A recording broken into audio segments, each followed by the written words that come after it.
ગણેશાય નમઃ. જય શ્રી કૃષ્ણ. મકર સંક્રાંતિના દિવસે ગાય અને કૂતરાને આ એક વસ્તુ ખવડાવી દો, તેનાથી તમને અનેક ગણું પુણ્ય ફળ પ્રાપ્ત થાય છે. હિન્દુ ધર્મમાં મકર સંક્રાંતિનું મહત્વ સંક્રાંતિમાં સૌથી વધુ માનવામાં આવે છે. એક વર્ષમાં કુલ 12 સંક્રાંતિ હોય છે. જો તમે પણ પુણ્યદાનમાં વિશ્વાસ રાખો છો તો આ વિડીયો અંત સુધી ચોક્કસ જોજો. જ્યારે સૂર્ય કોઈ પણ રાશિમાં પ્રવેશ કરે છે ત્યારે તેને સંક્રાંતિ કહેવાય છે. સૂર્ય મકર રાશિમાં પ્રવેશે તેને મકર સંક્રાંતિ કહેવાય છે. મકર સંક્રાંતિના દિવસે સૂર્યદેવની પૂજા કરવાથી ખૂબ જ શુભ ફળની પ્રાપ્તિ થાય છે.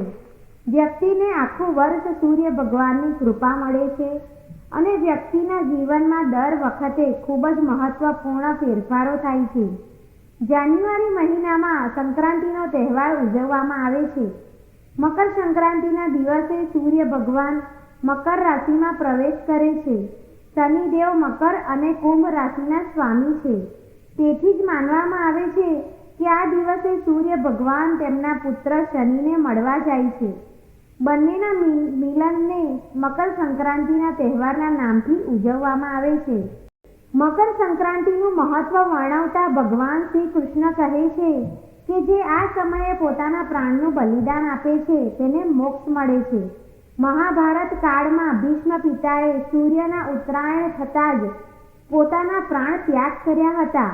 તમામ સંક્રાંતિમાં મકર સંક્રાંતિના તહેવારને સૌથી મહત્વપૂર્ણ સ્થાન આપવામાં આવ્યું છે. આ દિવસે જે પણ શુભ કાર્ય કરવામાં આવે છે તે ચોક્કસપણે સફળ થાય છે. આ દિવસે કરવામાં આવતી પૂજા અર્ચના ચોક્કસથી સફળ થાય છે અને ઘણું વધારે ફળ મળે છે. મકર સંક્રાંતિના દિવસે પવિત્ર નદીઓમાં સ્નાન કરવાનું મહત્વ છે. નદીઓમાં સ્નાન કરવાથી વ્યક્તિના તમામ પાપોનો નાશ થાય છે. આપણા શાસ્ત્રોમાં જણાવ્યું છે કે મકર સંક્રાંતિના દિવસે ભગવાનને પ્રસન્ન કરવાના ખૂબ જ મહત્વપૂર્ણ ઉપાય જણાવવામાં આવ્યા છે, જેને કરવાથી તમારા જીવનમાં દરેક સમસ્યાનો અંત લાવવા માટે ખૂબ જ મહત્વપૂર્ણ છે. જો તમે આ તહેવાર પર આ ઉપાય કરશો તો તમારી સમસ્યાનો અંત જરૂર આવશે.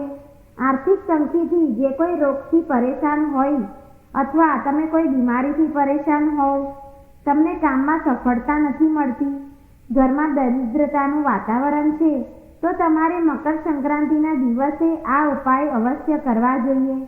તો ચાલો આપણે જાણીએ મકર સંક્રાંતિના દિવસે લેવાતા મહત્વના ઉપાયો વિશે.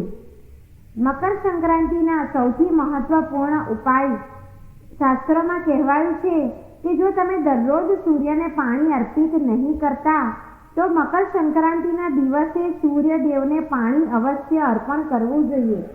આનાથી તમને સૂર્ય ભગવાનની વિશેષ કૃપા પ્રાપ્ત થાય છે. મકર સંક્રાંતિના દિવસે સૂર્ય ભગવાન અવલૌકિક છે. આ દિવસે સૂર્ય ભગવાનની પૂજા ખૂબ જ મહત્વ ધરાવે છે. જો તમે થોડા તલ ઉમેરી શકો છો અને સૂર્યને જળ અર્પિત કરતી વખતે પાણીમાં ગોળ નાખવાથી વધુ શુભ ફળ મળે છે. આ દિવસે સૂર્યને અર્પિત કરવાથી તમારા જીવનમાં તમામ ગ્રહો પ્રભાવિત થશે. તમે શાંત થશો અને તમને ગ્રહ દોષથી રાહત મળશે.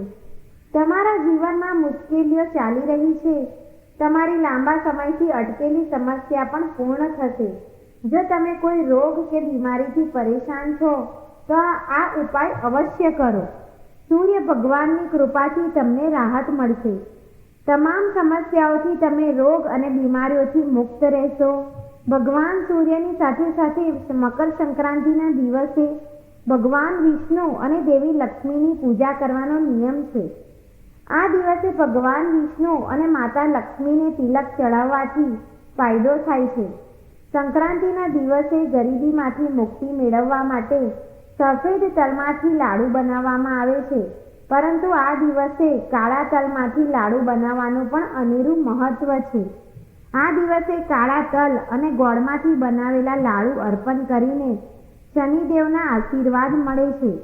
સંક્રાંતિના દિવસે શનિ મંદિર અવશ્ય જાઓ અને કોઈ ગરીબ વ્યક્તિને સફેદ તલ અથવા કાળા તલના લાડુ અર્પણ કરો. પરંતુ જે પણ સમસ્યા સર્જાઈ રહી છે તેનાથી મુક્તિ મેળવવા માટે આ દિવસે તમારા ઘરના દરવાજે આવતી ગાય માતાને લીલો ચારો ખવડાવો અને તેને નમસ્કાર કરો. ગાય માતાના આશીર્વાદથી તમામ ગ્રહોના દૂષણોનો નાશ થશે. જો તમે ફ્લેટમાં રહો છો તો તમારે જ્યાં ગાય હોય ત્યાં જઈને લીલો ચારો ખવડાવવો જોઈએ અને ગાય માતાને પ્રણામ કરવા જોઈએ. તેનાથી તમને અનેક ગણો પુણ્યફળની પ્રાપ્તિ થાય છે અને તમારા જીવનમાં ચાલી રહેલી બધી સમસ્યાઓનો અંત આવશે. આ દિવસે ગાયને બાફેલી બાજરી અને બાફેલા ઘઉં પણ ખવડાવવામાં આવે છે.